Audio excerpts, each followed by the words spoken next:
지난 1월 2일 일본의 수도 도쿄 하네다 공항에서 큰 사고가 있었습니다. 뉴스 보도로 대부분 접하셨으리라 생각합니다. 삿포로 뉴 치도세 공항을 출발해서 도쿄 하네다 공항의 런웨이 34에 착륙하던 A350 항공기가 일본 해상보안청 소속 JA722 DHC-8이라는 작은 터보프롭 항공기와 충돌을 했습니다. 천만다행으로 대형기인 A350에 탑승한 승객 및 승무원 379명은 모두 안전하게 탈출에 성공을 했습니다만, 아쉽게도 해상보안청 소속 항공기의 승무원 및 탑승자 중 기장 1명을 제외한 5명이 운명을 달리했습니다. 두 항공기의 조종사와 블랙박스 그리고 관제탑의 교신 내용 기록 등을 토대로 사고 조사가 진행 중일 것이며, 나중에 확정 발표가 있겠지만 현재까지 나온 교신 내용이나 사고 정황을 토대로 조종사의 한 사람으로서 요즘 같은 첨단 시대에 이러한 사고가 일어나게 된 배경과 원인을 한번 짚어보려 합니다. 사고의 위험도. 아시다시피 항공기는 매우 빠른 속도로 이동을 하는 교통수단입니다. 그래서 항공사고 중 가장 큰 규모의 사고는 항공기끼리 부딪히는 충돌 사고가 압도적입니다. 그 중에서도 미디얼 콜리전으로 불리는 공중 충돌은 두 비행기의 생존율이 제로에 가까울 만큼 위험하죠. 이번 사고를 보면 70m가 넘는 대형기와 20-30m 남짓한 소형 항공기의 충돌 사고입니다. 아마 더 작은 항공기와 충돌을 했어도 결과는 크게 다르지 않았을 겁니다. 항공과학기술 발전으로 공중 충돌 사고는 현저하게 줄어들었습니다.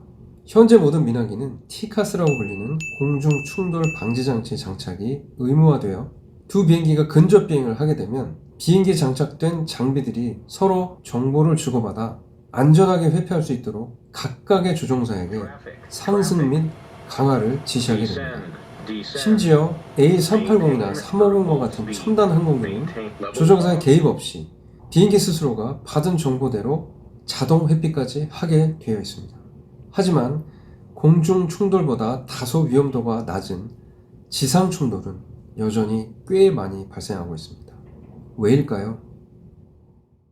공중 충돌 방지 장치와는 달리 지상에서 이동하는 항공기들은 그런 장비의 도움 없이 100% 조종사와 관제사의 유관 식별 및 교신만으로 통제가 되고 있습니다. 그러다 보니 자잘한 지상 이동 차량과의 충돌부터 비행기끼리 날개를 부딪히는 등 지상 접촉 사고들이 빈번하게 일어나고 있습니다. 인간은 누구나 실수를 합니다. 아무리 숙련되고 경험 많은 기장이나 관제사라 하더라도 실수를 하게 마련이죠. 그래서 2명의 조종사가 탑승을 하게 되어 있고, 어느 한 명은 다른 한 명이 실수를 할 때 반드시 막아줄 수 있는 위치에 있어야 합니다. 사고를 제외하고 가장 강력한 처벌이 주어지는 런웨이 인크루전. 운항 중 조종사는 수행해야 할 절차들이 매우 많이 있습니다. 출발부터 도착 때까지 자신이 타고 있는 비행기의 교본대로 절차를 준수하면 기본이고, 관제사와의 계속되는 교신도 실수 없이 알아듣고 본인의 의사를 표현해야 하죠.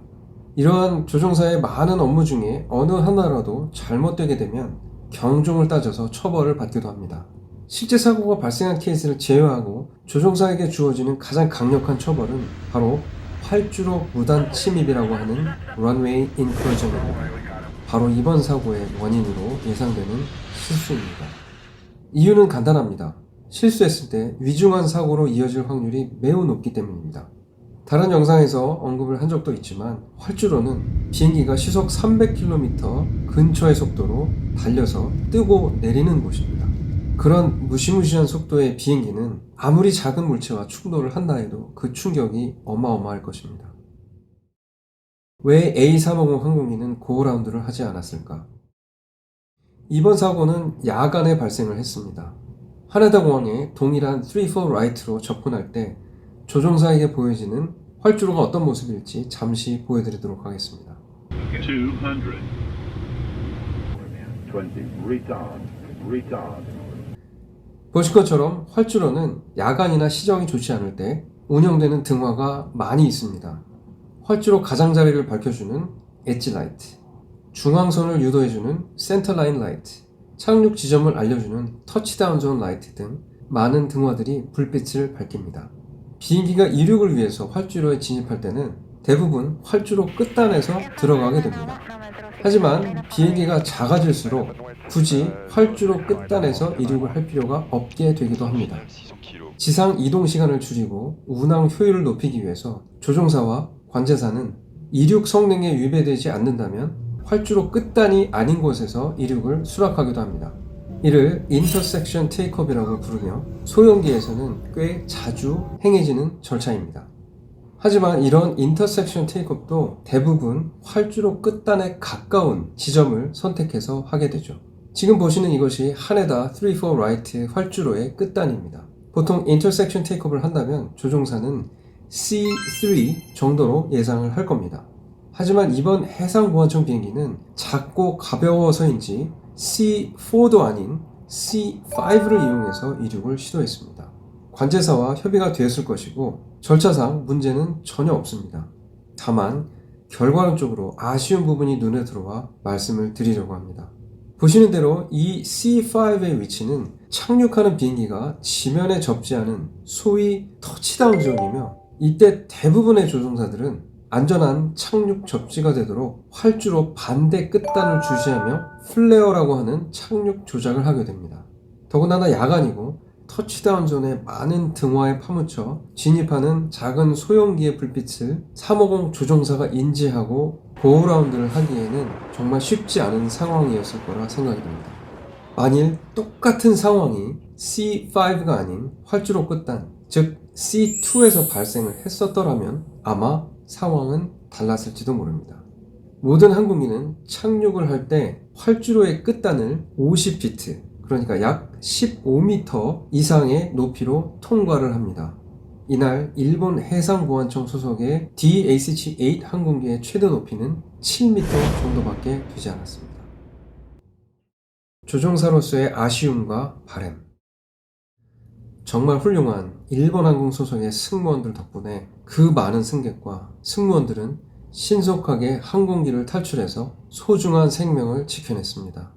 모든 민항기는 설계 단계에서 어려움을 겪는 90초 룰이라는 게 있습니다. 초대형기 에어버스 A380 비행기도 이것을 충족하기 위해 많은 난관이 있었다고 하죠.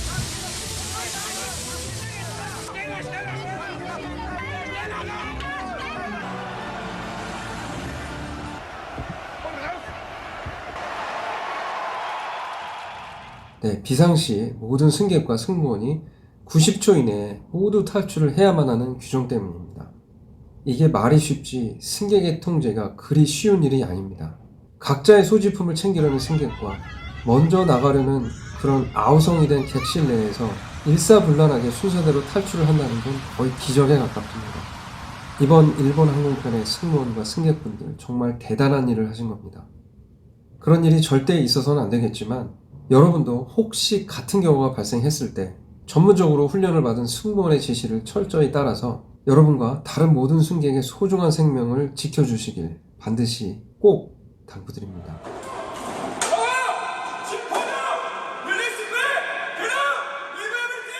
이런 반면 5명의 안타까운 목숨이 희생된 건 너무나 안타까운 일입니다.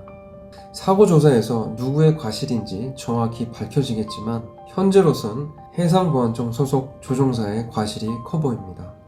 비행기의 모든 운항 단계가 중요하지 않은 곳이 없지만 최소한 활주로를 들어가고 나가는 그런 과정에서만큼은 조종실 내 모든 조종사가 2번, 아니 3번 확인을 해도 지나침이 없습니다. 사고로 돌아가신 5분의 승무원을 애도하며 다시는 이런 사고가 반복되지 않기를 조종사 모두가 스스로 다짐을 새롭게 하는 그런 계기가 되기를 바라며 오늘 영상을 마무리하도록 하겠습니다. 오늘도 끝까지 시청해주셔서 감사합니다. 캡틴 제이키였습니다.